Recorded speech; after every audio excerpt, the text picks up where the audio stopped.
Bien, on commence la chimie. Chimie 1, donc grosso modo, on va avoir deux parties. Oui, c'est un qui par xi. C'est le qui de chimie. Donc, chimie 1, je vais appeler ça, je vais appeler ça transformation chimique, je crois que c'est comme ça que ça s'appelle en fait. Hein. Et oui, transformation chimique.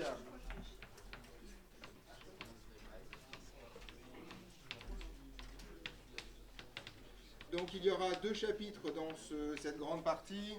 Un truc que je vais appeler transformation de la matière et un deuxième que je vais appeler cinétique chimique. D'accord? On aura les deux. Et voilà. Transformation de la matière. Grand 1. Je l'ai appelé transformation chimique. Allez, on va faire ça comme ça. Ouais, c'est ça. Okay. Donc il y a beaucoup de transformations là dans cette histoire.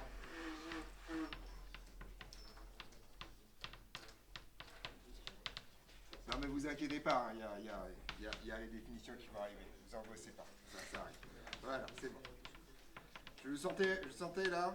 Andrea là, je l'ai senti, elle s'est dit putain, il n'y a pas de définition, qu'est-ce qui va se passer là? On va tous mourir. Non, t'inquiète pas. On va parler de définitions un peu diverses et variées et on va regarder des choses. Alors, déjà on va devoir définir un truc qui est indéfinissable en tant que tel, mais bon voilà, j'ai fait un petit effort. Ça s'appelle la matière, d'accord? Voilà. Donc en fait, ça va être une définition qui va se mordre un peu la queue, mais je vais utiliser votre culture générale pour ça. On va donc appeler matière une zone de l'espace où il y a des atomes dedans. Voilà, c'est la matière. Voilà. Qu'est-ce qu'un atome? C'est un constituant de la matière. Ok, voilà, super. Bon, on va boucler pas mal, mais c'est ça l'idée, d'accord? Donc voilà, mais il faut bien à un moment donné commencer par quelque part. On appelle matière une zone de l'espace contenant des atomes. Les plus tatillons et tatillonnes d'entre vous diront ah c'est plutôt de la matière baryonique parce que la matière noire ça rien à foutre, d'accord? Voilà. On appelle ça de la matière pour l'instant. Je vous rappelle que pour l'instant la matière noire ça n'existe pas, c'est une pure spéculation. Donc pour l'instant la matière c'est ça. Voilà, point barre, d'accord? Donc l'idée est la chose suivante, on va essayer de faire une présentation de la nature des transformations en fonction de ce qu'elles font. Donc de manière très générale, on appelle transformation un changement dans les caractéristiques de la matière. D'accord? Donc ça, c'est pas extrêmement compliqué. Je reprends mon verre là. On désigne par transformation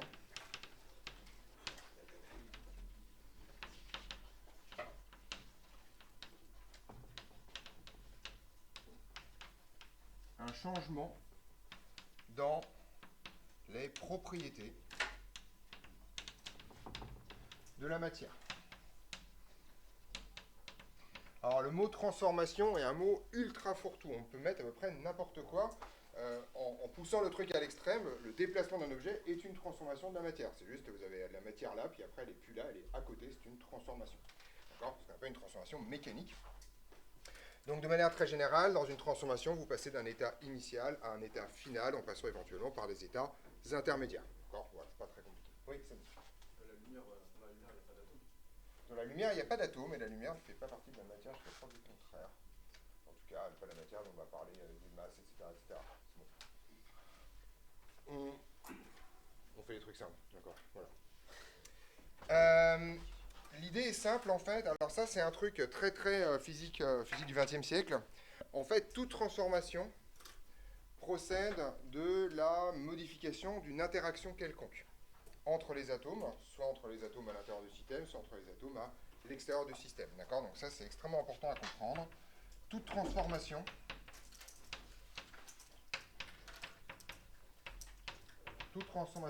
procède de la modification d'interaction entre parties de la matière. Par exemple, si vous prenez une chute, c'est pas très compliqué, en fait, l'interaction gravitationnelle va diminuer, enfin la force gravitationnelle va augmenter, l'interaction gravitationnelle va diminuer tranquillement, etc., etc. Alors, cette perspective-là va nous permettre, en fait, de classer les diverses transformations en transformations physiques, transformations chimiques et transformations... En fait, grosso modo, il y a un grand truc qu'on appelle les transformations physiques, et au milieu de celle-là, il y a un bout qu'on va appeler les transformations chimiques. Donc, les transformations chimiques, par définition, sont des transformations où vous avez des liaisons entre deux atomes qui sont soit brisés, soit formés. C'est ça qu'on appelle une transformation chimique.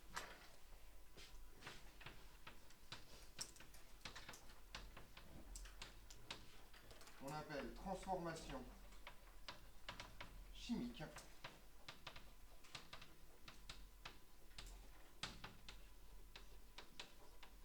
une transformation qui casse ou forme une transformation qui casse ou forme, alors je vais mettre directement le bon vocabulaire, une liaison intramoléculaire. Ce que ça vous raconte, c'est que dans une transformation chimique, obligatoirement, soit vous cassez une molécule, soit vous en formez une, et très souvent vous faites les deux. Voilà. Donc en fait, ça, c'est équivalent à dire que on casse ou on forme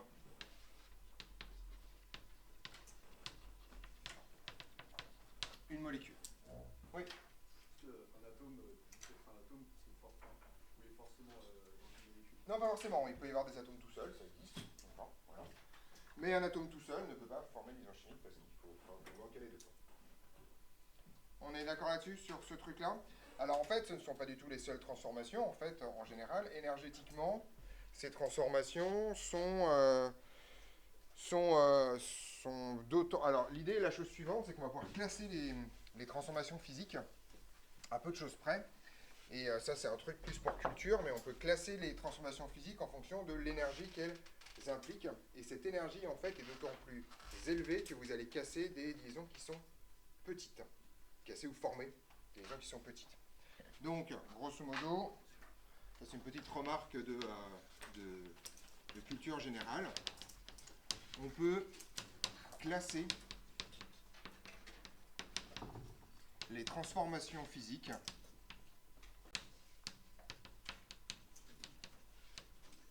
selon l'énergie de liaison mobilisée.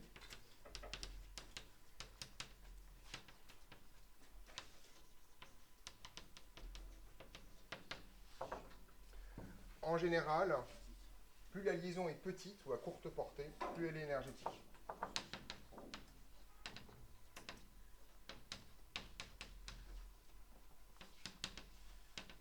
Plus la liaison est à courte portée,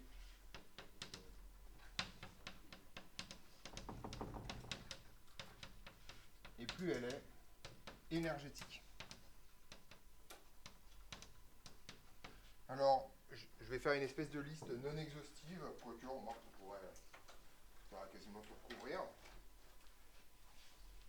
Alors en fait, si vous classez ça par énergie croissante, d'accord? Oui. Alors c'est pas forcément des atomes, là on parle de transformation physique, donc grosso modo, par exemple, les trucs les plus faibles, c'est la gravitation. Très longue portée, tu bouges des trucs, il ne se passe pas grand chose, d'accord? Le truc le plus fort, c'est quand tu vas aller commencer à péter des trucs à l'intérieur des noyaux. Oui.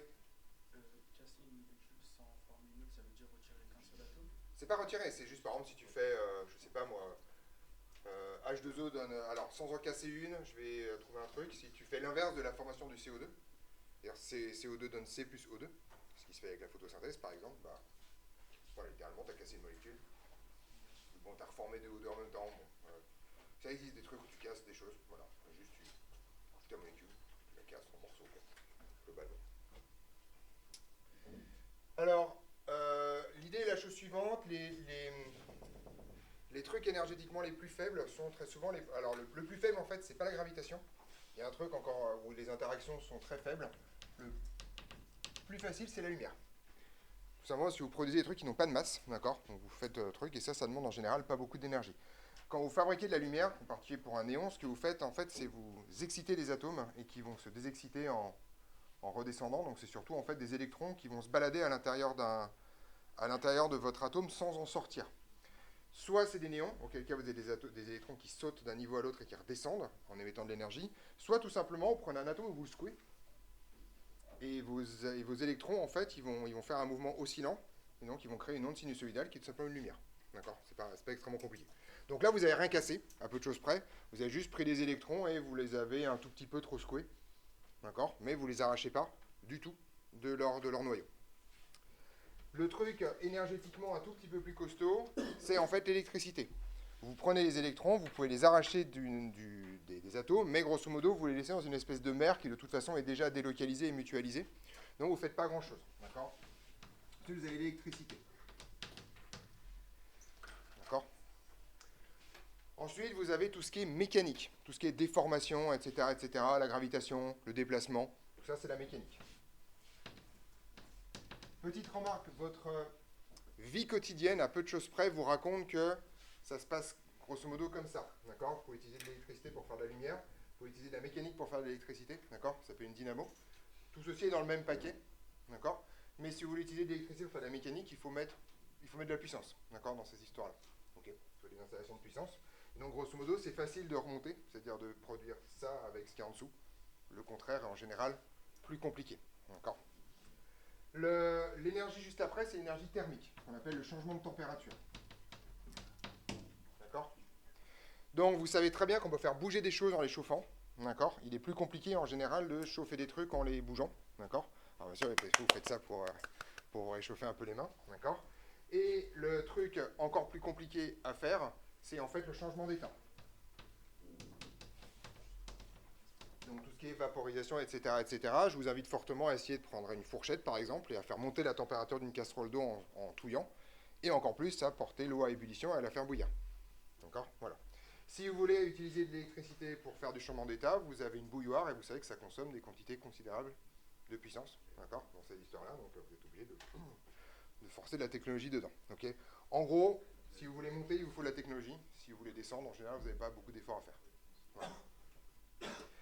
Donc par contre, vous savez que changement d'état, vous faites bouillir un truc, vous arrivez à faire tourner un machin sans aucune forme de problème. Voilà. Ce qui nous intéresse, nous, ici, c'est la chimie. Elle est ici. La chimie, c'est là. Donc grosso modo, vous allez casser des liaisons intramoléculaires et vous savez effectivement que vous pouvez facilement faire bouillir de l'eau en brûlant du gaz, mais que c'est vachement plus compliqué de craquer du gaz en faisant bouillir de l'eau.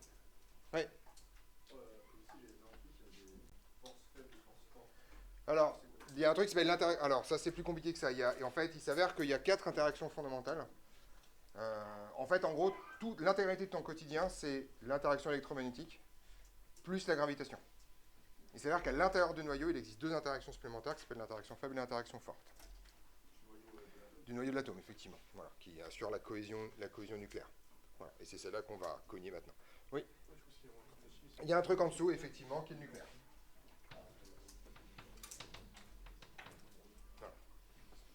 Donc, grosso modo, là, après... Alors, petite remarque, en général, quand vous passez d'un item à l'autre, vous multipliez par 10 la concentration énergétique. Là, en passant de là à là, vous multipliez par... de chimie jusqu'à nucléaire, vous multipliez par 1 million. C'est pas du tout le même saut, là. C'est pas le même délire, d'accord? Ce qui est la raison pour laquelle on n'a pas de réaction nucléaire forte par accident dans la nature, globalement. Faut vraiment se faire... Enfin, si, au centre d'un soleil, quoi, mais pas sur Terre. Ouais. Ah si, on peut toujours péter des trucs, hein, globalement, mais non, grosso modo, non, après, tu fais disparaître la matière, littéralement, en fait. Le nucléaire, on fait disparaître de la matière, quand même, vous consommez de la masse, quoi. C'est-à-dire, là, il y a un truc hyper important à comprendre. Jusque-là, la conservation de la masse s'applique. En dessous, vous convertissez de la masse en énergie, quand même. Hein. Littéralement. Donc là, vous détruisez de la matière, au sens, vous la réorganisez pas, là, d'accord? Oui. Alors, la phrase de Lavoisier qui dit que rien ne se perd, rien ne se crée, tout se transforme, est effectivement un gros paradigme sur les trucs, et c'est faux. C'est faux. L'énergie ne fait que se transformer. D'accord? L'énergie ne fait que se transformer. Ça, c'est vrai. De manière générale, la masse ne fait que se transformer. D'accord? La charge se conserve. Toujours. et l'entropie ne fait qu'augmenter. Mais comme Lavoisier est au départ sur la trace de l'énergie comme concept, vu que ça n'existe pas à l'époque, si tu veux, la phrase de Lavoisier est un gros fondateur, de dire il faut trouver une colonne vertébrale qui se conserve, et c'est aujourd'hui un paradigme. Mais la bonne phrase aujourd'hui, c'est quoi qu'il arrive, l'énergie se conserve. Et à chaque fois que tu vois, en fait, ça c'est la définition de l'énergie, toute transformation, l'énergie c'est la définition d'un truc qui va changer de forme quand tu as une transformation, mais dont la somme totale va se conserver. Je t'écoute, Baptiste.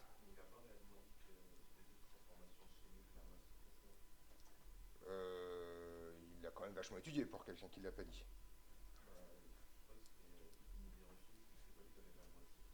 Alors, je pense que cette phrase est de Lavoisier. L'idée, c'est que le boulot de Lavoisier, surtout, c'est surtout des conservations de masse, en particulier sur énormément de réactions chimiques qu'il étudie. Et en particulier, il étudie beaucoup les conservations de la chaleur, d'accord, de la température. Il fait en particulier une manip hyper connue, qui est que, grosso modo, il prend un calorimètre, il fout un hamster dedans, enfin, c'est un calorimètre à glace. Pendant 16 heures, il regarde la quantité de chaleur évacuée par le hamster et il regarde la quantité de CO2 produite par le hamster. Il fait exactement la même manip en brûlant du carbone directement pour produire la même quantité de CO2. Il se rend compte que c'est la même quantité d'énergie à l'arrivée. Donc la manip hyper connue de Lavoisier, c'est celle-là.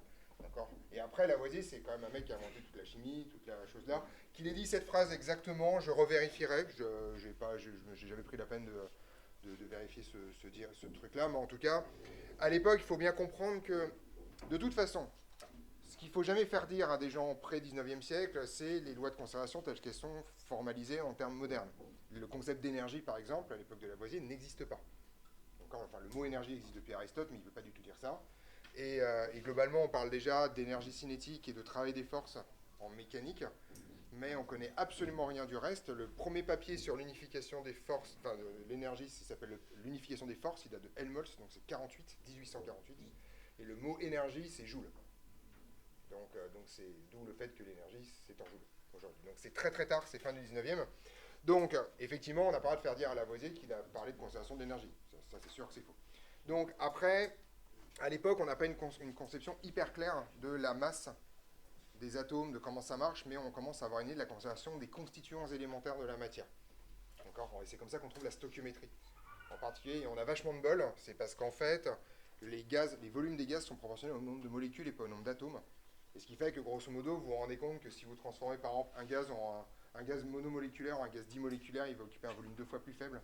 Et donc vous allez vous dire, ah mais tiens, en fait, ça veut dire qu'on va fabriquer du dioxygène, parce qu'en fait, sinon, il y aurait 2 fois plus de volume. Ça, c'est un gros coup de bol, qui vient de la loi des gaz parfaits, mais à l'époque, on ne sait pas non plus. Et donc c'est comme ça qu'on commence à trouver la stoichiométrie. Donc si tu veux, c'est dans un gigantesque pattern de recherche à l'époque de... En fait, il faut bien comprendre que vous, on vous enseigne la physique avec que des lois de conservation. Grosso modo, l'intérêt de la physique, c'est les lois de conservation. Et voilà, qu'est-ce qui bouge pas, qu'est-ce qui est la contrainte structurelle forte entre deux transformations. À l'époque, on est en train de chercher ça, on est en train de découvrir qu'on peut formaliser le monde de telle sorte qu'on a des contraintes fortes sur le sujet. Donc on se démerde, globalement. Donc je revérifierai la phrase exacte de Lavoisier. Voilà, ça je sais pas. C'est possible qu'il n'ait pas dit exactement ça, je revérifierai. Mais c'est pas la question. Le thème du calorique, grosso modo, c'est ça son truc. C'est que globalement, il y a de l'énergie qui rentre, qui sort, et que dans une transformation donnée, il faut toujours la même quantité de quelque chose. C'est pas trop ce que c'est, mais de quelque chose. Ouais. Pas sûr, mais quand on avait écrit on casse, on change une molécule, Ouais. vous avez dit que, en général, classer, ça prend plus d'énergie que... Non, j'ai jamais dit ça. Casser ou former, ça, c'est extrêmement variable. Non. Plus l'interaction plus la taille de la liaison est petite, plus c'est énergétique. C'est surtout ça, grosso modo. Ce qui est normal parce que plus une interaction est forte, plus elle colle les objets, comme dans une interaction attractive. Donc, grosso modo, en fait, c'est plus le contraire. C'est que plus une interaction est forte, plus elle est petite. Parce que plus c'est attractif, plus tes objets vont être collés. Moi, je dirais, dans ma conception, que je sais qu'il y a des énergies pour que les trucs s'attirent plus fort. Oui, c'est ça. Mais donc, pour qu'ils s'attirent plus fort, le résultat des courses, c'est qu'ils vont être plus près. C'est quoi qui sont moins énergétiques alors? Non, c'est plus énergétique. Plus c'est petit, plus c'est énergétique. Ah, et plus c'est petit, il faut que plus soit attiré fort. C'est ça, voilà. C'est ça l'idée. Oui. Du coup, si on peut détruire la matière, est-ce qu'on peut en faire apparaître? Ah bah complètement, c'est d'ailleurs pour ça que t'es là. À la naissance. Non, pas à la naissance. Non, ça marche pas comme ça. Ça s'appelle un miracle quand tu fais apparaître de la matière comme ça. Non, manifestement. Non, alors, en ce qui concerne ta propre naissance, tu es majoritairement formé par la bouffe de ta génitrice. D'accord? Donc ça, voilà, pas de problème. Hein. C'est juste du redigestat de quelque chose, mais comme moi aussi, hein, t'inquiète pas, c'est sans offense. Par contre, je parle de l'univers primordial où il n'y a, il y a pas de matière. Il n'y a que de l'énergie au départ. Le Big Bang, c'est de l'énergie. Tout d'un coup, pouf, on commence à faire, à fabriquer des protons, des neutrons, etc., etc. Puis ensuite, on se combine entre eux. C'est l'énergie au départ. Ouais. Oui. L'énergie, enfin, la matière peut se transformer en énergie, Oui. mais que l'énergie peut aussi se transformer. Ah bah oui, oui, tout ceci est fort réversible. Du coup, ça veut dire qu'il y a toujours une certaine conservation de la quantité d'énergie ou de matière. Oui, l'énergie est conservée quoi qu'il arrive. Oui. Et qu'il n'y en a pas une quantité infinie. Ça, on ne sait pas. Ah, Ça, on ne sait pas. Oui. Il y a quoi comme méthode, par exemple, pour transformer de l'énergie en matière? Bah, tu fais péter les bombes nucléaires, ça marche très bien. Dans un sens comme dans l'autre. C'est de l'énergie nucléaire, enfin, je veux dire, tu transformes de l'énergie en matière ou de la matière en énergie. C'est souvent, en fait, là. Donc, l'énergie spontanément se transforme en particules élémentaires, en lumière majoritairement, en protons, en neutrons. D'accord? Ça, c'est le truc. Tu fabriques pas une côte de bœuf comme ça, pouf, dans l'ambiance. D'accord? Voilà. Et une fois que c'est ça, tu vas combiner ensuite les choses en fonction de l'énergie cinétique. Et très souvent, c'est l'énergie cinétique qui se transforme après. Par exemple. Bon, j'ai un cours de chimie à faire. Voilà. On est parti. On est bon sur les définitions. Petit 2, si je ne me trompe pas, c'est ça.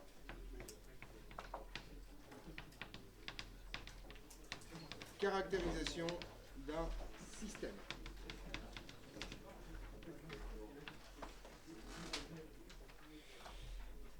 Voilà. Alors, l'idée est la chose suivante. Ce paragraphe-là, c'est un peu la partie cinématique de la chimie. C'est comment, en fonction des systèmes que vous avez, vous allez vous allez décrire les choses. Alors, il y a une première définition que je vais vous donner instantanément, qu'on retrouvera en thermodynamique.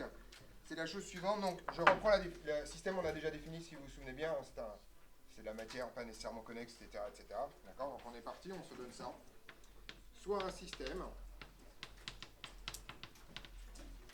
d'accord, et une grandeur que je vais appeler petit x, d'accord, caractérisant le système. Donc quand je dis une grandeur x, ça peut être la pression, la température, la masse, la concentration, la masse molaire, ce que vous voulez, n'importe quel objet que vous avez manipulé en physique. Donc en fait, il s'avère qu'il y a deux catégories de grandeur en physique, qui sont les suivantes. X est dite extensive si lorsque vous multipliez la taille du système par lambda, la grandeur est elle-même multipliée par lambda. D'accord? Ça l'idée. Donc, X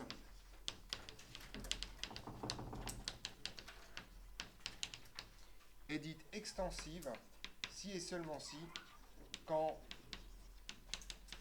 le système est multiplié par lambda. Ça ne veut pas dire grand-chose, mais c'est juste une histoire d'ordre de grandeur. Vous imaginez un truc qui fait ploup, d'accord? Donc tout reste identique. Ou, grosso modo, vous prenez deux fois le même système, vous les collez ensemble, ça fait deux fois le système, d'accord? Si le système est multiplié par lambda, alors x est multiplié par lambda.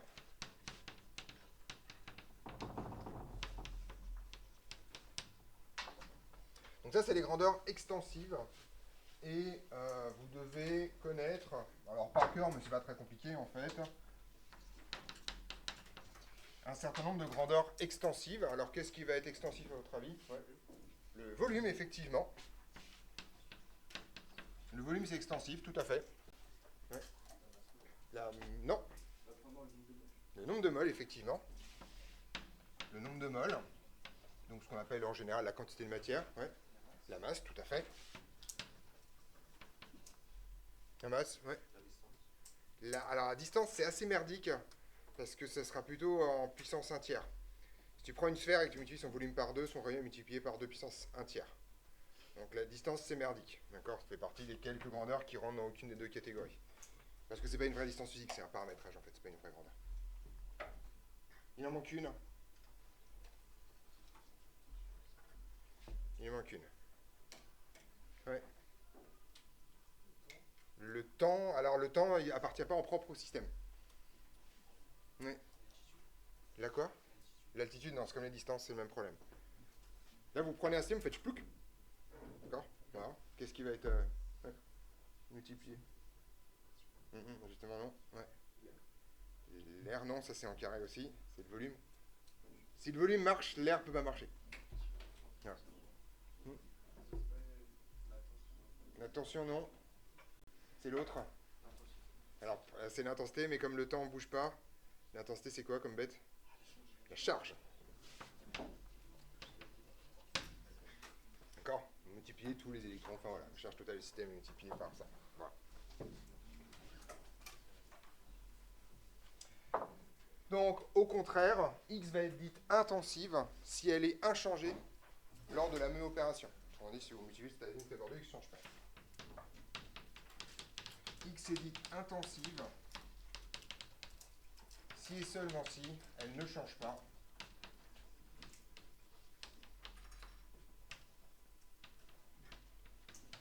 quand le système est multiplié par lambda.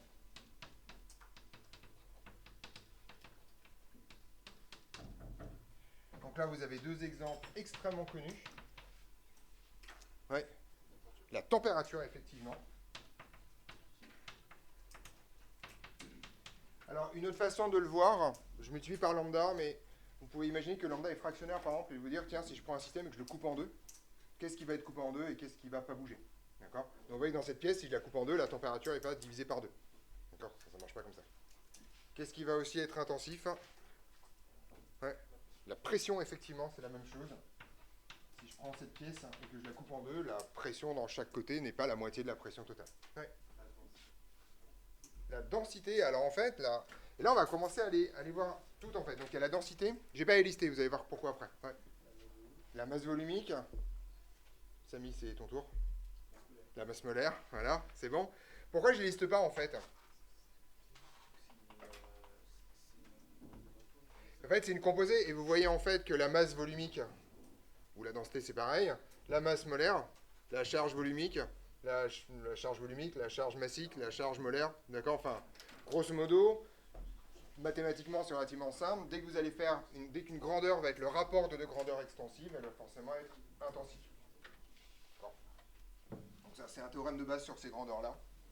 C'est assez simple, mais au moins, vous l'aurez quelque part. Donc, le rapport de deux grandeurs extensives est intensif.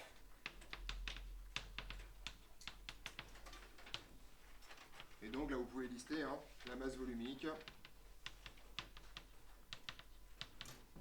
la masse molaire,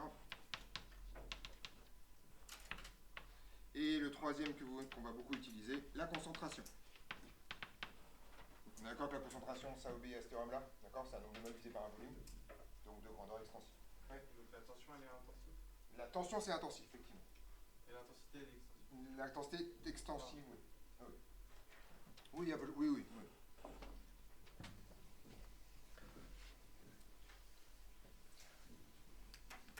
Petite remarque, il y a des grandeurs qui ne sont ni l'un ni l'autre, d'accord?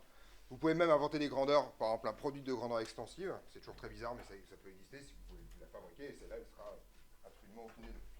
Oui. On a tout commencé par... Alors ça dépend comment c'est fabriqué, voilà, globalement. Mais c'est pas forcément ni l'un, ça peut être ni l'un ni l'autre, globalement. Voilà.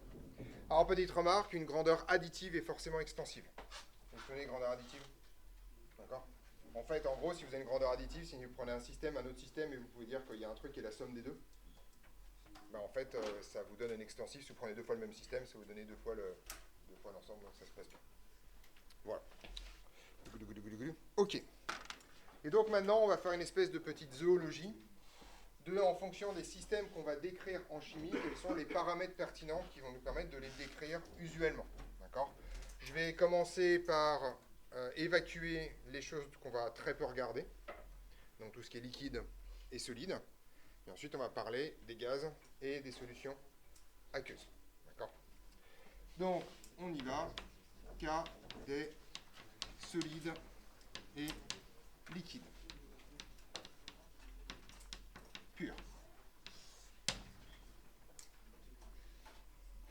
Donc ça, c'est pas hyper intéressant. On va décrire un liquide tout simplement par, en général, son volume, grandeur extensive, et sa masse volumique, ce qui nous permet d'avoir accès à sa masse. D'accord? Donc en général, ces systèmes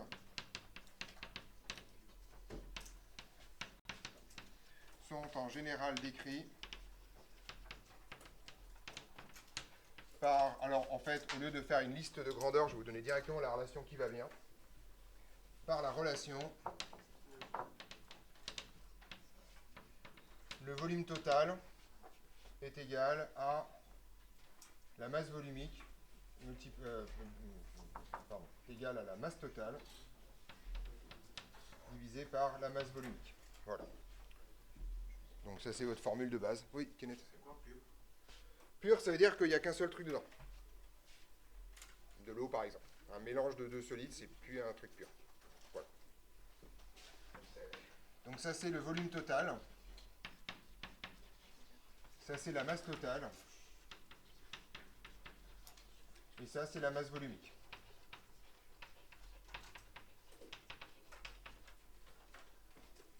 Le volume étant mètre cube en unité standard. La masse totale est en kilogrammes en unité standard. La masse volumique est donc en kilogrammes par mètre cube. Oui, je t'écoute. Dans le chi, pas les grammes. Non. L'unité standard, c'est une unité standard. On différencie unité standard et unité usuelle. En chimie, le standard, c'est le standard. La chimie fait des unités usuelles, vous aurez besoin de faire des conversions. Ça, c'est une autre conversation. Alors, petit rappel quand même. Au pluriel. Parce que bon, c'est pas que j'ai pas confiance en votre mémoire de votre collège, mais si, voilà. Petit rappel.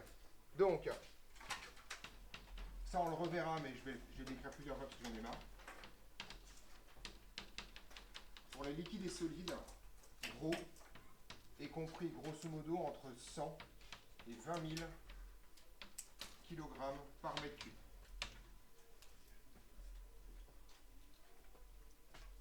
Voilà. Le premier ou la première qui me dit qu'un mètre cube d'eau, ça fait 1 kg, on va faire les courses et il me ramène un mètre cube d'eau. Parce que vous pouvez largement porter 1 kg, c'est toute probabilité. D'accord ? Et le jour où vous aurez un mètre cube d'eau sur la tronche et que vous convaincrez à chaque pas que ça fait 1 kg, d'accord ? Je vous bien les conneries. On est d'accord ? Un mètre cube d'eau, ça ne fait pas 1 kg, ça fait 1 tonne, et vous ne pouvez pas le porter. Voilà, d'accord ? Donc, ρ de l'eau, je vire les détails de température, mais par définition historique, ça fait 1 kg par litre. C'est la putain de définition du kilo. D'accord ? Voilà. Donc, c'est même pas une question de physique, c'est une question d'histoire. D'accord ? Et donc ça fait 1000 kg, puissance 3 kg par mètre cube. C'est ça, truc standard. Et par définition, la densité, c'est quoi l'unité de la densité ? Il n'y a pas d'unité, d'accord ? C'est une grandeur adimensionnée, et c'est la raison pour laquelle vous vous plantez avec l'eau.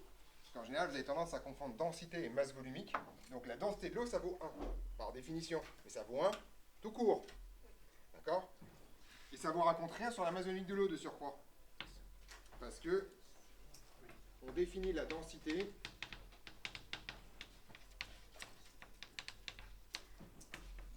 par D est égal à ρ sur ρ de l'eau. D'accord ? Et donc forcément la densité de l'eau, ça vaut 1. Parce que c'est ρ de l'eau sur ρ de l'eau. Ça pourrait être aussi, enfin voilà, ça pourrait être n'importe quoi d'autre. Ouais. Les trucs les moins denses possibles, c'est quoi? C'est les gaz? Alors les gaz, c'est beaucoup plus bas. Hein. Les gaz, c'est 1 kg par mètre cube. Pour le coup. C'est quoi les liquides ou les solides les moins denses? Alors globalement, le polystyrène, le poids, enfin, des trucs. Alors je mets de côté des trucs comme l'aérogène, qui sont effectivement des masses volumiques qui sont similaires à celles des gaz, mais tout simplement parce qu'en fait c'est du gaz qui est un peu enfermé dans des trucs ultra fins. Encore dans le principe. Mais des trucs qui font à peu près 100 kg par mètre cube, c'est ça, c'est du bois très sec, du polystyrène, enfin tout ce qui... Voilà. La pierre ponce marche très bien aussi, vous avez déjà vu ça, les pierres volcaniques là, vous prenez les cailloux et ça pèse rien quoi, c'est rigolo ces trucs là. Voilà. Et les plus gros, alors j'ai mis 20 000, c'est un ordre de grandeur, c'est 21 000 si je ne me trompe pas le record, c'est l'iridium. L'iridium et l'osmium, les deux matériaux les plus lourds. Ouais. Exactement, tout ce qui a une densité plus grande que 1 ne flotte pas dans l'eau pure. Bah, dans le salé, ça change un peu. Mais... Voilà. grosso modo, quand tu es dans un liquide, si ta densité est supérieure, tu coules, si ta densité est inférieure. Et donc, vraiment, on reverra ça en cristallographie, mais les métaux, c'est de l'ordre de 10 tonnes par mètre cube, hein, d'accord, globalement, ou de 10 kilos par litre. Donc en particulier, si vous avez déjà vu des films où des gens remplissent des sacs de lingots d'or et se barrent avec, ceci est impossible. Vous ne pouvez pas courir, ne serait-ce qu'avec 3 lingots d'or sur dos. Un lingot d'or, ça fait quasiment 10 kilos, quoi. Vous en mettez 3, c'est fini. Vous avez juste 30 kilos sur le dos, quoi. Donc soit vous êtes un légionnaire particulièrement entraîné, soit vous ne courez pas. Voilà. On ne court pas avec 30 kilos sur le dos, en tout cas pas longtemps. Un lingot d'or, ça, là, un lingot d'or, ça fait à peu près 10 kilos. Si vous remplissez un sac avec ça, bah, vous ne partez pas. Bah, ça s'arrête là. D'accord ? Voilà. On est d'accord ? Et l'or, c'est lourd, par définition. On est parti. C'est bon là-dessus sur les solides liquides. Oh, théoriquement, c'est des formules que vous connaissez a priori toutes et tous, mais maintenant, vous n'avez plus aucune excuse pour vous planter. D'accord ? Voilà, c'est comme d'habitude. Donc, grosso modo, vous aurez régulièrement, par exemple, pour prendre l'acétone, on connaît la masse volumique, on prend tel volume, on faut calculer la masse, etc. etc. Voilà, dans ces histoires-là. Est-ce que j'en profite maintenant pour parler de masse molaire? Ouais, remarquez, ce serait pas mal.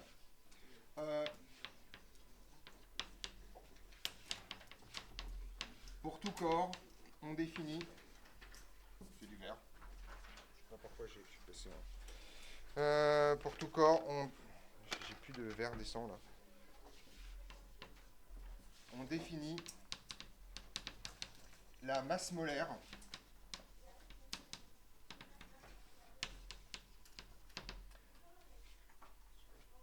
par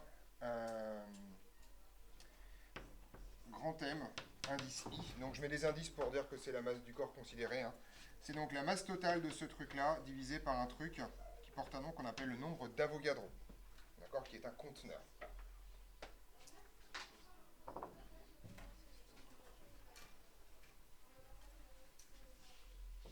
Donc je vous mets des petites légendes sur cette formule comme d'habitude.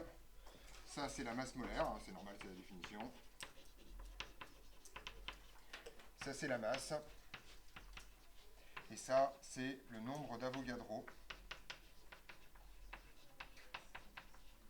Et donc si vous voulez avoir la valeur du nombre d'Avogadro, c'est 6,02 10 puissance 23 et il a une petite unité à lui qui est des mol moins 1. D'accord, c'est des par mol. Ouais. Quel est, par exemple, un kilogramme sur une espace, c'est que c'est la masse de Oui. l'eau. Le nombre d'Avogadro, c'est pas ce que c'est. Ah, alors, la question de Simon, ok. Donc, ok, bon, si vous voulez, on fait un historique rapide des 7 unités de base, comme ça sera fait. Ça vous intéresse ou... Voilà, ok. Donc, l'unité la plus vieille... Alors, petite remarque, toutes les définitions que je vais vous donner maintenant sont caduques. D'accord ? L'intégralité des définitions des unités standards ont été refaites en 2019 en fonction des constantes fondamentales. D'accord ? Donc, jusqu'à 2019, sauf la seconde, qui est la première à avoir basculé du côté obscur de la physique, jusqu'à 2019, toutes les grandeurs fondamentales étaient mesurées. D'accord ? On mesurait les choses. D'accord ? À partir de 2019, on fixe les constantes fondamentales, et c'est les unités qui sont mesurées à partir de ça. Ça, c'est juste une parenthèse, pour pas que vous disiez après, il dit des conneries pour la physique, d'accord ? Je suis juste, voilà, ça a changé, mais pour l'instant, je fais le truc historique.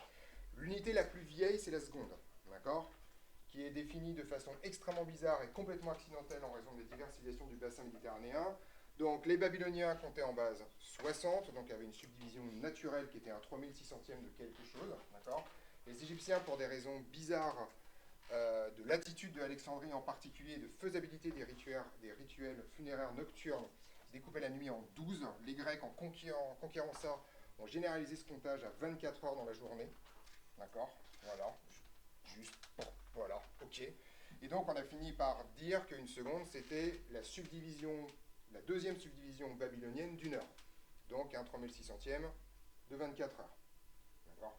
Donc de là à dire qu'une seconde c'est 1,86 400e d'un jour moyen, il n'y a qu'un pas qui est là. Voilà, il est là. Donc ça c'est très vieux. D'accord, ça a à peu près 2000 ans comme définition. C'est plus du tout la définition actuelle. D'accord, simplement parce que déjà c'est le jour moyen, les jours ça change, c'est chiant, etc., etc. Mais on a un peu fait évoluer ça. Ensuite se passe plein de temps où chacun a ses unités de longueur, ses unités de poids. Je vous rappelle que quand même, ça vous ne savez peut-être pas, mais vous avez déjà entendu parler des choses comme le pouce, la toise, le pas, etc., etc. Ce sont des unités qui ne sont pas figées.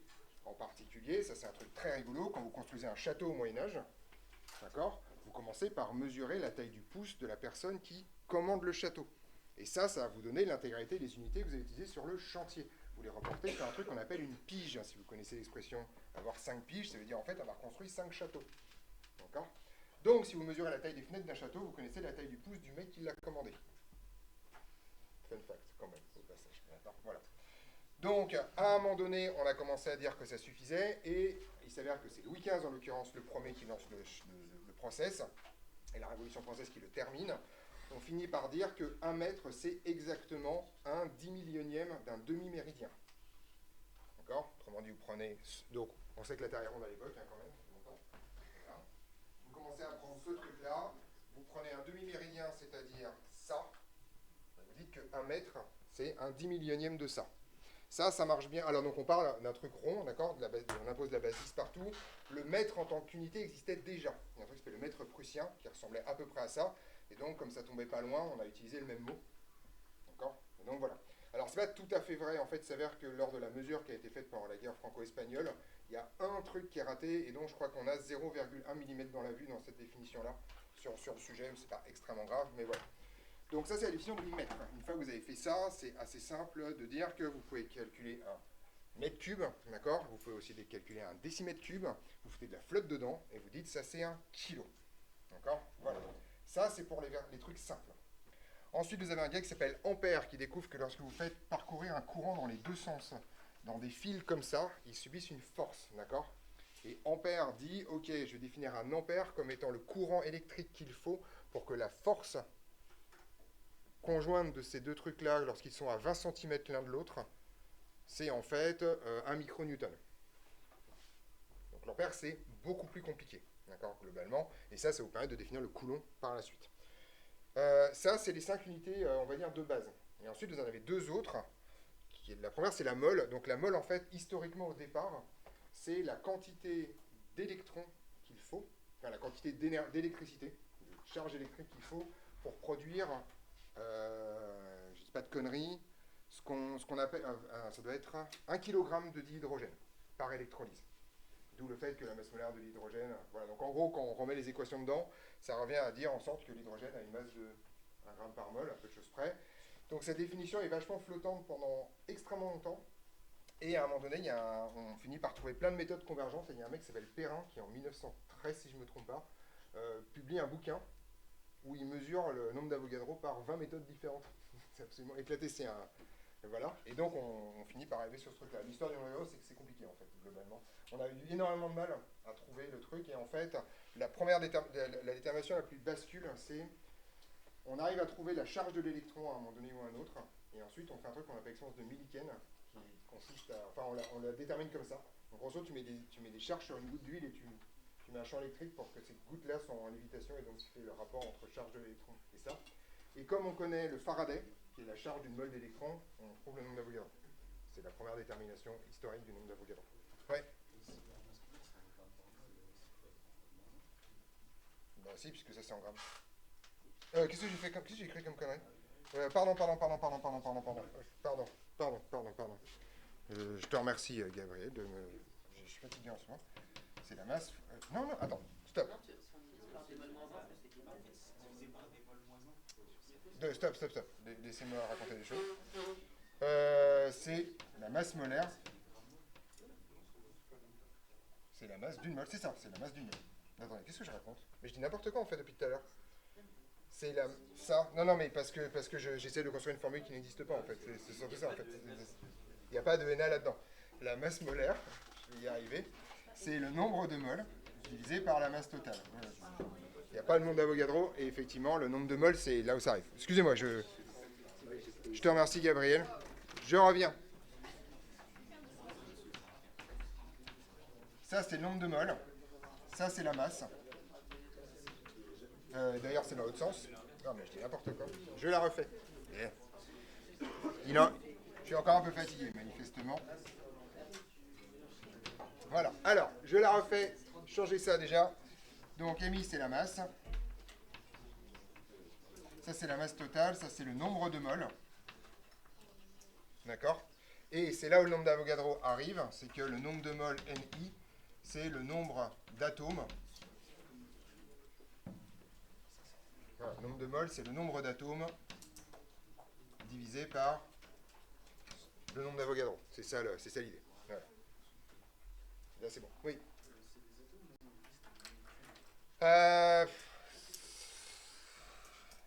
Ok.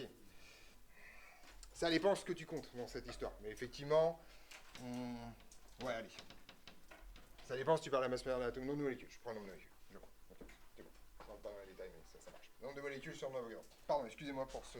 J'ai fusionné les deux formules en mode machin. Je te remercie, Gabriel, pour ta vigilance.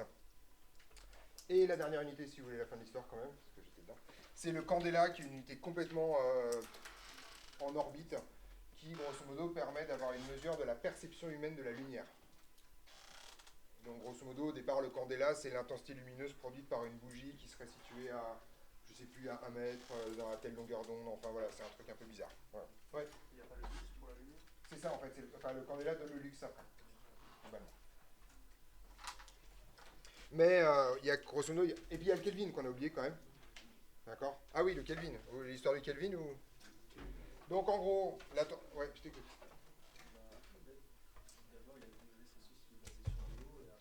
C'est ça. En gros, la mesure de la température, c'est un truc compliqué, parce qu'en fait, la notion de température, c'est une notion hyper complexe. Donc, en gros, depuis la Grèce antique, on comprend que quand on chauffe un objet, il va se dilater. Et on a des espèces d'ancêtres d'un appareil qu'on appelle le thermoscope, qui a été perfectionné par Galilée, où grosso modo, vous enfermez un liquide dedans, et quand vous le chauffez, il gonfle. D'accord? Donc, c'est l'ancêtre du thermomètre à liquide. Donc, grosso modo, vous avez un réservoir, un tuyau qui monte, et vous regardez la hauteur et la... Voilà. Donc, ce truc-là... Ça attire pas les foules parce que globalement, déjà, au départ, il n'est pas fermé, donc le liquide s'évapore. Puis on ne sait pas trop quoi en foutre, en fait, globalement, mais on se rend compte qu'il y a des choses qui ont la même température, voilà, qui va donner la même indication. Et un jour, on ferme ce truc-là, et donc par un mec qui s'appelle Celsius, en l'occurrence, qui commence à fabriquer cet objet-là. Alors le premier, en fait, ça se passe au Danemark, comment il s'appelle, Rømer, donc, qui est le premier à mesurer la vitesse de la lumière par ailleurs. Il invente le premier thermomètre. Et en fait, comme c'est fermé et que c'est transportable, vous pouvez en fait mettre ça dans plein de trucs, d'accord? Et vous vous rendez compte qu'il y a des systèmes qui ont la même, ou grosso modo votre thermomètre indique la même chose, quel que soit l'endroit où vous êtes, d'accord? Ça s'appelle un point fixe thermique. Donc des points fixes thermiques, on en découvre 3, d'accord? Le premier, c'est le mélange eau-glace. Le deuxième, c'est l'eau bouillante, lorsqu'elle bout depuis assez longtemps et que votre système n'est pas trop ouvert. Ça a été le plus difficile à trouver.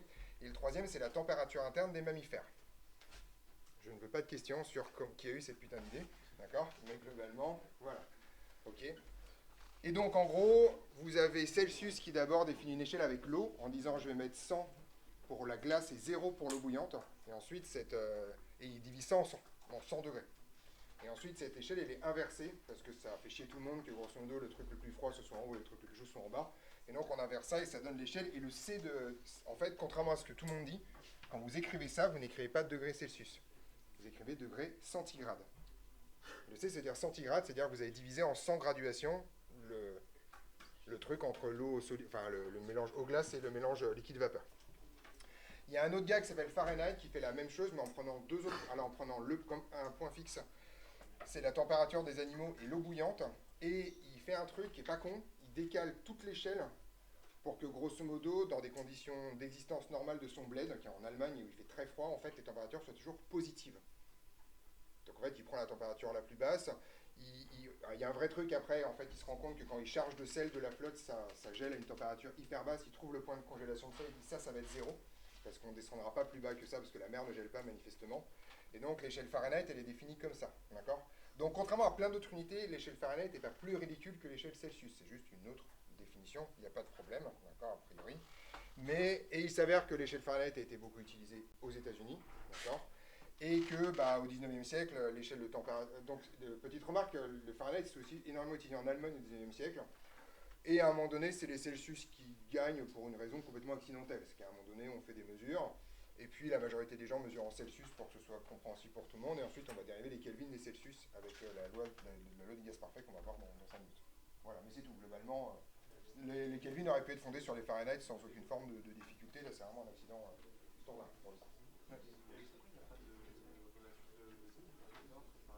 Il n'y a pas de relation proportionnée parce que c'est pas les mêmes points fixes et surtout qu'on a décalé les Fahrenheit vers le haut de façon arbitraire. Et en gros, en plus, Fahrenheit veut avoir une échelle qui n'est pas sur 100 mais sur 96. Parce que 96, il y a plus de diviseurs que 100. Et donc c'est beaucoup plus facile pour faire les graduations. Donc voilà, il y a tout un bordel comme ça. Donc, mais bon, voilà, les deux échelles se valent pour le coup. Et donc c'est la raison pour laquelle les températures en Fahrenheit en particulier sont toujours extrêmement... Enfin, les valeurs numériques associées sont toujours très très élevées par rapport au Celsius, qui elles par contre descendent dans les négatifs assez facilement. Vous avez su ça la semaine dernière. Non, non, non, pas du tout. C'est un décalage de l'origine et une dilatation de l'échelle. Donc non, non, c'est pas du tout la même, globalement. En fait, à 96 degrés Fahrenheit, entre... non, attends. Je me souviens même plus... L'eau bouillante, c'est à 96 degrés Fahrenheit et ça t'est recollé à... Non, non, je me connerie. Je me souviens plus. Chaque fois, les Fahrenheit, j'oublie parce que je les utilise pas assez, donc faut que je regarde. Mais globalement, c'est ça le... Donc il n'y a pas une relation... C'est assez chiant. C'est une relation linéaire, mais pas de proportionnalité entre les Fahrenheit et les Celsius. On est d'accord là-dessus? Donc désolé pour ces petits errements, vous avez les bonnes formules cette fois. Voilà, je vais aller un peu trop vite. Bien. Donc ça c'est pour les solides et les liquides, donc quand vous aurez à manipuler. Petite remarque, la relation sur la masse molaire, celle-là là, ne s'applique qu'aux solides et aux liquides. En particulier, vous ne pouvez pas appliquer ça à une solution aqueuse, d'accord? Vous pouvez l'appliquer éventuellement au gaz, mais jamais à une solution aqueuse. Jamais à des ions en particulier. Vous ne pouvez pas peser des ions, vous ne pouvez pas les mettre sur une balance. D'accord? Voilà. Petit b, on est parti. Les gaz. Oui. Une solution aqueuse, c'est une solution avec de l'eau. On va le redéfinir, t'inquiète pas. C'est une solution, le composant majoritaire, c'est de l'eau. Le solvant, c'est de l'eau. On arrive. Dans petit c, tu l'as, la réponse. On est parti. Alors, les gaz, donc à la différence des liquides et des solides, les gaz ont une petite propriété supplémentaire, enfin même deux. La première, c'est qu'ils peuvent se dilater, et donc que leur masse volumique dépend essentiellement de la température, beaucoup plus que les solides et les liquides. Et la deuxième chose, c'est qu'ils se mélangent. D'accord? Alors les liquides, c'est toujours merdique, mais vous prenez deux solides, vous les collez côte à côte, ils se regardent. En général, ils ne se mélangent pas. Donc, l'idée est la chose suivante, c'est que les gaz ont le bon goût, par contre, d'avoir une équation d'état qui marche extrêmement bien pour la majorité des gaz à température ambiante. Donc ça, c'est votre premier théorème de chimie. Les gaz sont décrits par l'équation d'état des gaz parfaits. Donc l'équation d'état des gaz parfaits, vous la connaissez, vous l'avez déjà croisée? Voilà. Justement, vous l'avez déjà croisée. Alors, PV égale nRT. Alors, je vais la changer un tout petit peu, d'accord? Parce que je vais mettre des indices. Donc, on y va et on va mettre des choses. Donc, PIV total égale NIRT. Ça, c'est la version pour adultes du problème, d'accord? Donc, on va les mettre dans les trucs faciles. Ça, c'est ce qu'on appelle la température en Kelvin. D'accord? Je mets au passage des commentaires. La température en Kelvin est égale à la température en degrés centigrades plus 273,15 Kelvin. D'accord? Ça, c'est quelque chose que vous êtes censé connaître par cœur, pour le coup. C'est comme ça qu'on convertit la température en Kelvin en Celsius et inversement. Oui. Dans Celsius, c'est juste la personne qui l'envoie. Oui, tout à fait. Mais ça, c'est degrés centigrades, hein. C'est pas degrés Celsius, en fait. Tout le monde dit degrés Celsius, mais c'est degrés centigrades, effectivement. Oui, mais le mec s'appelle Celsius. Oui. Du coup, pourquoi est-ce que tout le monde dit degrés Celsius et c'est degrés centigrades en fait? Parce que c'est quoi. Pourquoi pas? Ça marche, quoi. C'est pas très grave, hein, quand même. Alors, NI, c'est le nombre de moles du gaz I dans un mélange de gaz. D'accord? Donc ça, c'est le nombre de moles du gaz I. Donc l'idée, c'est qu'on considère que vous avez un mélange de gaz, d'accord, comme l'atmosphère, par exemple, qui est constituée d'un mélange de gaz. Et ça, par exemple, ce sera le nombre de moles de dioxygène. Ça, c'est le volume total. Donc ça, c'est extrêmement important à comprendre. Quand vous avez un mélange de gaz, tous les gaz occupent le même volume, qui est le volume total complet, d'accord, de votre enceinte. Et ce truc-là, ça s'appelle la pression partielle du gaz I. Autrement dit, dans un mélange de gaz, chaque gaz a sa pression particulière, sa pression à lui qui dépend essentiellement du nombre de moles qu'il y a dans le mélange complet. Bien sûr, si vous n'avez qu'un seul gaz, la pression partielle va être égale à la pression totale. D'accord. On va regarder toutes les relations qui vont avec. Alors, je vous reprécise toutes les unités dans cette histoire. D'accord. Alors, donc on y va. Les unités standards, d'accord. P étant Pascal. Du nom de Pascal, d'accord. Alors, vous avez un truc à connaître, c'est que 1 bar, c'est égal à 1 bar, c'est 10 puissance 5 pascal, c'est 1000 hectopascal, pas 1 hectopascal. 1 bar, c'est 10 puissance 5 pascal, d'accord. Une atmosphère, c'est 1,013 bar. D'accord, c'est la pression atmosphérique moyenne. Oui. Le PSI, c'est une autre unité qui est un multiple des pascals. Voilà, il y a aussi les millimètres de mercure. Voilà, déjà, on va se concentrer là-dessus. Je t'écoute. No. Le R, ça vient. Je l'écris après. P étant pascal, V étant mètre cube. Ouais. C'est la pression moyenne de l'atmosphère terrestre. Là, bon, il fait un peu moche, donc peut-être un peu en dessous, mais voilà, en moyenne, c'est ça. V est en mètres cubes. Ça, c'est hyper important, quoi. D'accord? C'est une formule de physique, ça, globalement. D'accord? Pas en litres. T est en Kelvin, ça, on l'a déjà dit. Ni est en nombre de moles, est en mol, vu que c'est un nombre de moles. Ça, jusque-là, tout va bien. Et R, ça vaut 8,31. D'accord? Les unités derrière, c'est des joules Kelvin-1, mol-1. Ce qui vous raconte donc que des pascals fois des mètres cubes, c'est des joules. D'accord? Ça, vous allez découvrir ça un jour. Donc, ce truc-là porte un nom, ça s'appelle... Alors, elle a 2 noms, en fait, celle-là. Elle s'appelle la constante des gaz parfaits. Ça, c'est peut-être sous ce nom-là que vous la connaissez. Ouais, c'est comme ça que vous la connaissez. Et sinon, elle s'appelle la constante de Mayer. Du nom du mec qui l'a mesuré pour la première fois. Voilà. Petite remarque, R en fait n'est pas une constante fondamentale. R vaut en fait le nombre d'Avogadro multiplié par la constante de Boltzmann.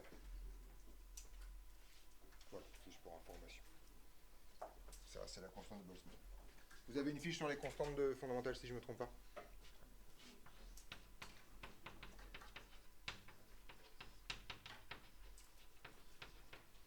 Voilà. Donc PV égale NRT. Ok. Alors, petite remarque.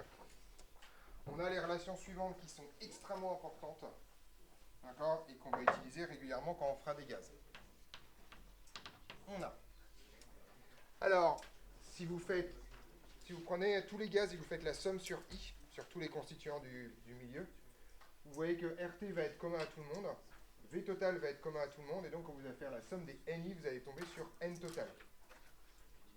Et donc là, vous pouvez définir en fait un truc qui est la pression totale, qui est la pression de l'ensemble du problème. D'accord? Voilà, oui. Ben justement, P non. P non. Non, les pressions partielles, c'est compliqué justement. C'est ça qui est merdique dans cette histoire-là. D'accord?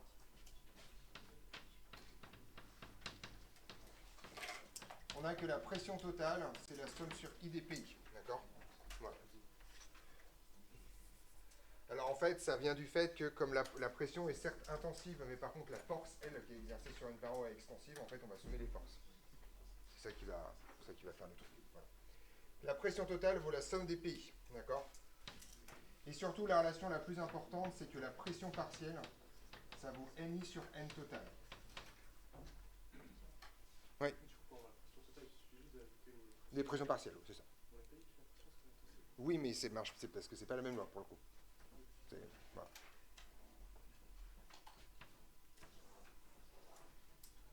PI, c'est NI sur N total, d'accord? Autrement dit, c'est tout simplement... Alors, petite remarque, je commence avec ça. On définit alors... fois P total, pardon. Je me manque la boucle, hein. Bon, c'est pas homogène et qu'il y a encore moins de l'autre, il va y arriver. Voilà.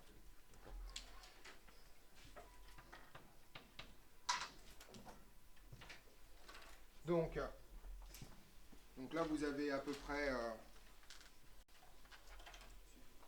Alors, petite remarque, cette loi-là, elle porte un nom, elle s'appelle la loi de Dalton. C'est pourquoi je me sens en vert, c'est la loi de Dalton. Dalton qui est le vrai père du nombre d'Avogadro, pareil, hein, pour le coup. Ouais. Du coup, pour avoir P total, pour avoir PI, Pour avoir P total, il faut la somme des pressions partielles, effectivement, oui. Ou inversement, si tu connais, par exemple, je vais te poser une question simple, tu sais que la pression totale ici c'est 1 bar, tu sais qu'il y a 20% d'oxygène, donc la pression d'oxygène c'est 20% de 1 bar. Voilà. C'est ça que raconte la loi de Dalton. Alors, petite remarque, on définit parfois la fraction molaire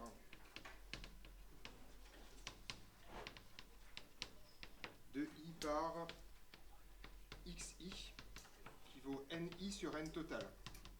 Ça s'appelle la fraction molaire. C'est une des définitions. Alors, elle sera peu importante en chimie, on la verra extrêmement souvent en thermo. Donc, c'est tout simplement le pourcentage que vous avez, la proportion que vous avez là-dedans. On est d'accord? Donc, si par exemple l'oxygène représente 20% de l'atmosphère, ça signifie que sa fraction molaire c'est 0,2. Ouais. Vous avez dit quoi? C'est après fraction molaire, c'est... 2I. Voilà, du constituant.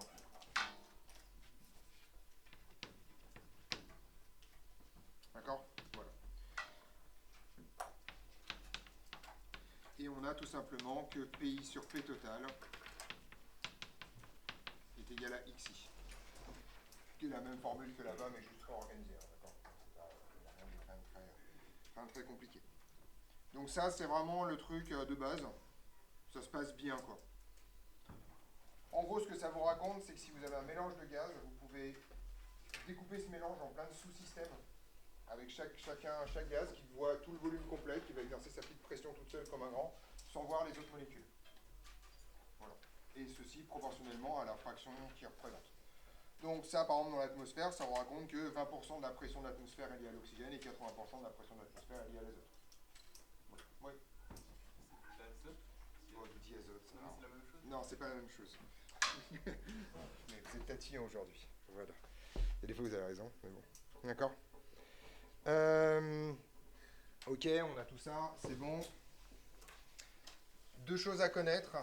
Petite remarque finale sur les gaz. Alors, ça, vous devez, dans vos questions de cours, vous devez le recalculer, je vous le donne, d'accord? Mais à 0 degré et 1 bar, le volume molaire, c'est égal à 22,4 litres par mol. Ça, c'est le volume molaire de tous les gaz, ils ont tous le même volume. Oui.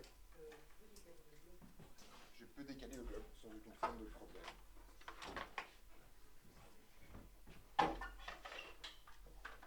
Voilà.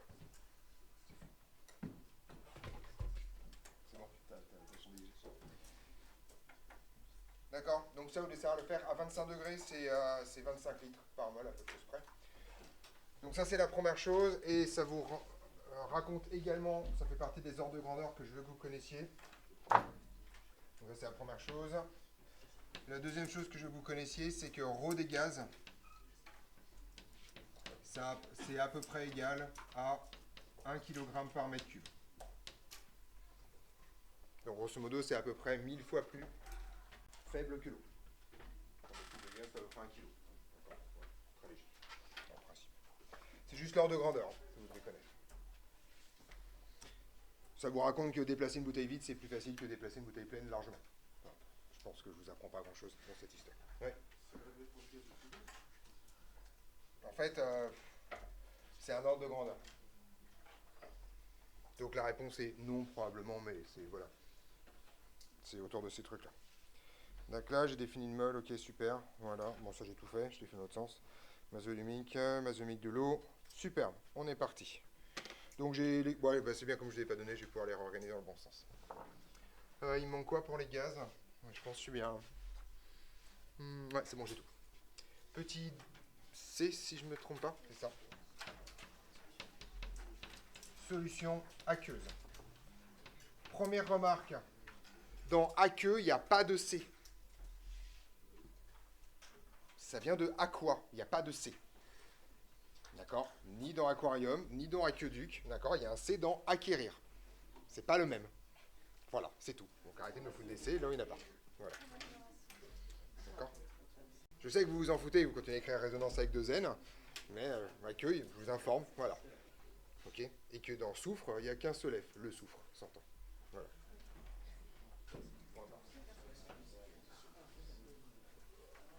Donc, solution aqueuse. Donc, grosso modo, on va faire quelques définitions. On appelle solution un système constitué de particules qui vont être en fait... le mot est solvaté, d'accord, globalement, par ce qu'on appelle une espèce ultra-majoritaire qui s'appelle un solvant. C'est ça qu'on appelle une solution de manière générale. Donc, on appelle solution un système constitué d'un corps liquide ultra-majoritaire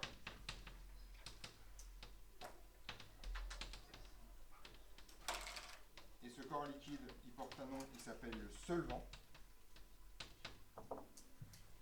et d'espèces qui vont être littéralement encerclées par le solvant qu'on va appeler des solutés.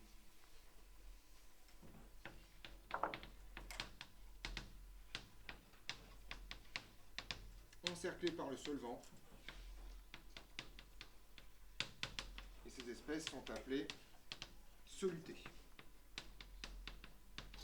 Il faut bien que vous... Alors, c'est pas extrêmement important, mais quand même, il faut comprendre quand vous avez une solution avec du Na+ dedans, par exemple, chose que j'ai déjà creusé, une solution de sel, ce n'est absolument pas vrai que vous avez des Na+ tout seul en solution.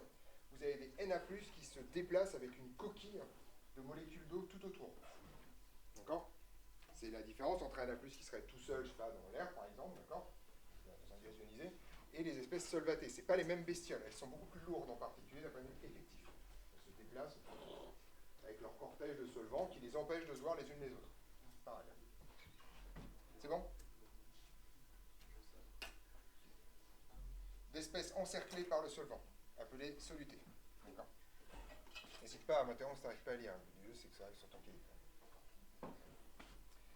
On est d'accord là-dessus? Donc, une solution est dite aqueuse si le solvant, c'est de l'eau. Voilà, pas compliqué.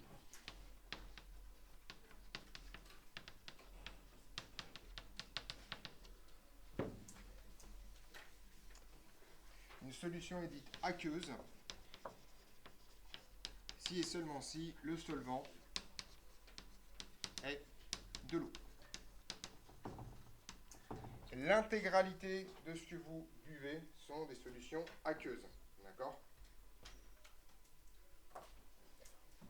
Au-delà d'un certain degré alcoolique, ça commence à se discuter.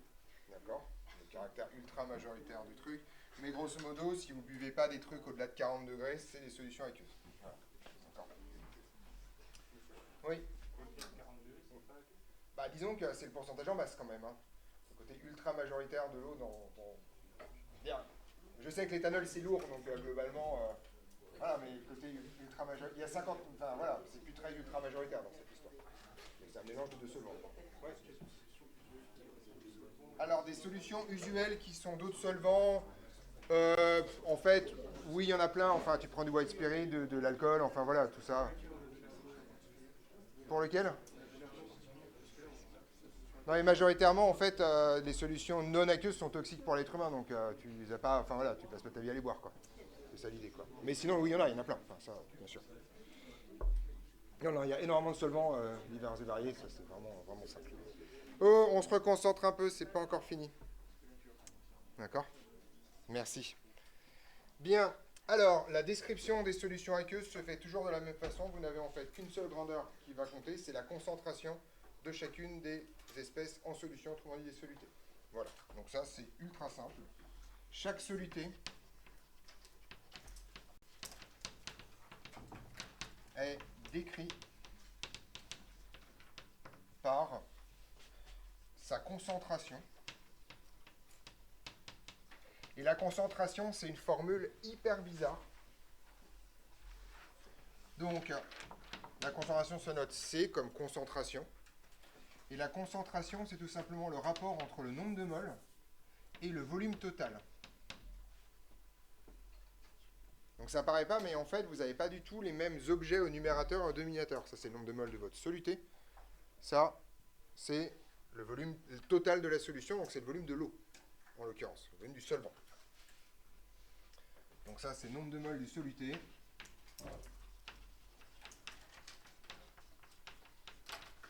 Petit i, et ça, c'est le volume de la solution.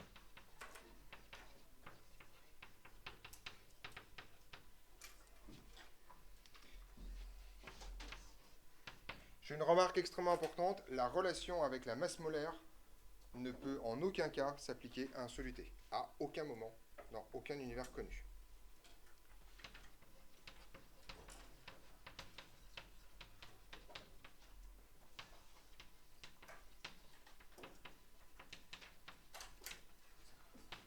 Ne peut pas s'appliquer à des solutés.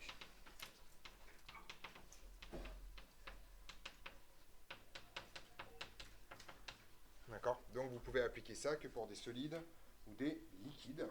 D'accord? Tout simplement parce que vous ne pouvez pas peser des solutés. Vous ne pouvez pas les sortir de l'eau et les foutre sur une balance. Ouais.